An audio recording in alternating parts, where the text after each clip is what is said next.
Saturday football means playoff football. Round 2 IHSA playoffs. We start in Class 5A with SHG hosting Troy TRIAD. Cyclones got to work early. After a 3-and-out on their first possession, they go to the ground, driving into the wind here, so all about the running game. Pat Smith on the big keeper, big yardage. Chris Harris, he's the speed option in the backfield. He moves the chains, and then Tavian Whitaker, the power back, he goes into this pile and eventually comes out smelling like a touchdown on the other side. 6-0 SHG. Next, Cyclone possession. If it ain't broke, don't fix it. Back to Harris on the give inside. He turns out a first down, and he will cap that drive himself. About a 5-yarder here into pay dirt. 12-0. Cyclones on top, and then we move to the second quarter. Now they've got the wind at their backs, and the offense takes advantage accordingly. Smith finds Neil Aheron. He gets across the middle. Another first down for the Cyclones. Smith far from done. Couple plays later, gets it out to Connor Bland. He's big, takes a couple Troy defenders to drag him down, and then with the wind at their back, field goals in play. Kenny Rowe from 28 yards out, 15-0 SHG. It only got uglier from there for Troy. Ken Leonard keeping the Troy Triad D honest. Back to the ground game. Chris Harris busts a big one. Doesn't get touched until he's finally drugged down at the 1-yard line. His backfield mate Tavian Whitaker would do the rest. Sykes put a running clock on the Knights with a 42-7 round 2 win. So now all we need is a Glenwood win to get a Titans Cyclone rematch in the quarterfinals. Glenwood at normal U-High, and the Pioneers jump on top of the field goal 3-0. Keep it in the first quarter. Miles McAdams answers. Hits Daniel Helm, the sophomore, down the middle, skinny post, 7-3. Glenwood jumps out on top, and they weren't done just yet. Watch this move coming up from Sean Dowling. McAdam will hit him down the right sideline. He slams on the brakes, spins past the defender, gets the pay dirt. 13-3. Looks like Glenwood might run away with this thing.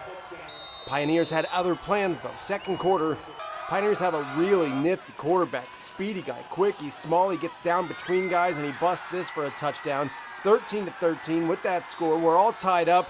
Glenwood needing to answer before the break now. Second quarter, they get it. Joey Giovanelli to the outside. He's going to get drugged down, horse collar, personal foul on the tackle, but he gets in the end zone. 20-13, Glenwood on top at the half. Move to the fourth quarter now. Glenwood up 27-13, but it's more from Morris. I told you he was quick. 27-20 as he finds pay dirt, and the Pioneers weren't done.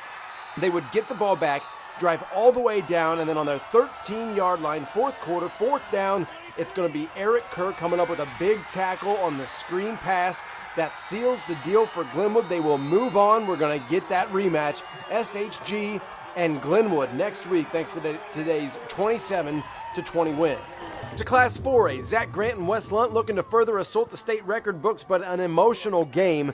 Everyone wearing the patch in honor of Manteno. Assistant coach Corey Blanchette hit and killed by a car earlier this week. Manteno played with their heart on their sleeve. Fourth down in the red zone. Ryan Sample finds J.J. Withrow. They took a 6-0 lead.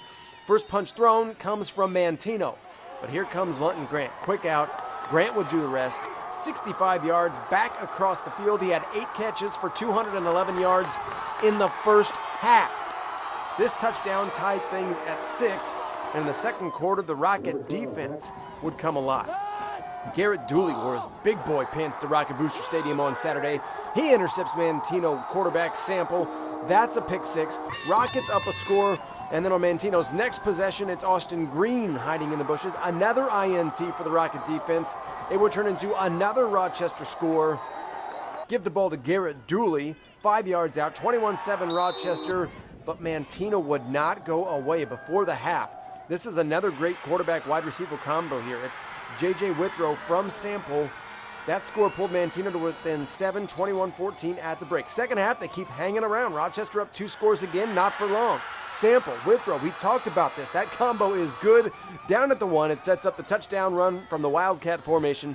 35-28, Rochester needs to put it away. They'd give it to Dooley to do just that. 78 yards, 4 rushing touchdown, and the pick 6. This touchdown in the final moment locks things up. An emotional game, an emotional ending. Coaches meet at midfield. The Manteno players and coaches come together to say a prayer at the end, but Rochester moves on 42-28. You know, they played with a lot of emotion. You can tell they were ready, they were prepared. We didn't play great, you know, but give a lot of credit to them. They're well coached, they played hard.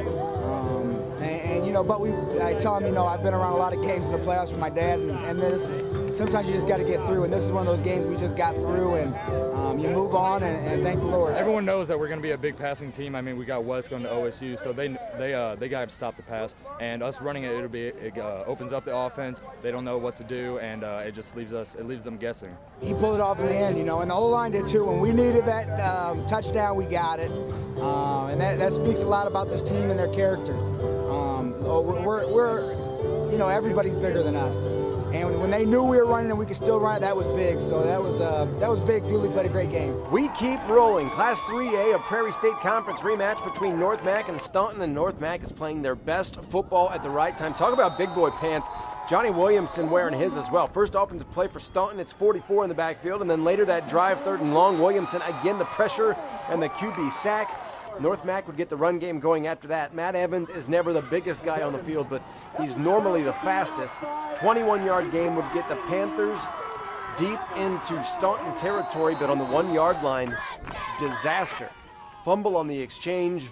Staunton would recover, and the scoring opportunity gone for North Mac. It wouldn't really matter, though. North Mac would hold, and on their next offensive possession, Evans again, I said normally the fastest. On this play, we're going to call him the second fastest.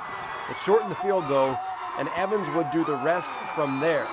Later that drive, on the sweep with Williamson and Eric Dodd rolling out the red carpet. North Mac was 3-4 at one time.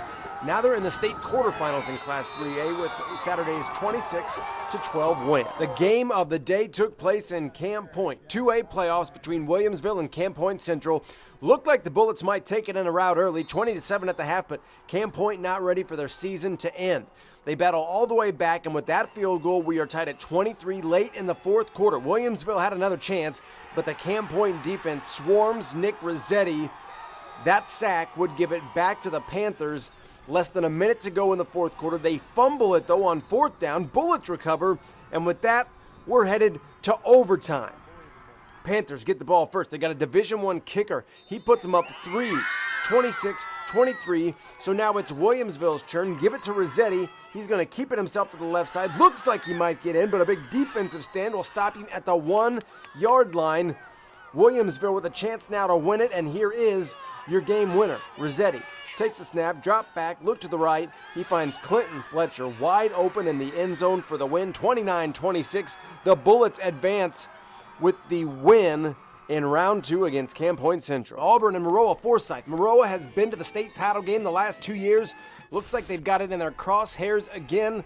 Their defense is nasty, I'm telling you. Get the sack here of Corbin Clark in the early going of this game. Auburn trying to match them on the defensive front. Wes Sargent gets in the backfield. He sacks Logan Stelsreedy, but chasing down Stelsreedy, not an easy thing to do. It seems like he's been around for about 8 years now in Maroa. And watch this play. The play action, he'll keep it himself. He bounces off a couple defenders, finds pay dirt. Auburn falls today 46-7 to a very, very good Trojans team. And 1A football, the season comes to an end today for the Pawnee Indians. Kit Dine and company fall to Arcola 24-22. A lot of fun to watch this year, but the Indian season comes to an end with a 9-2 record.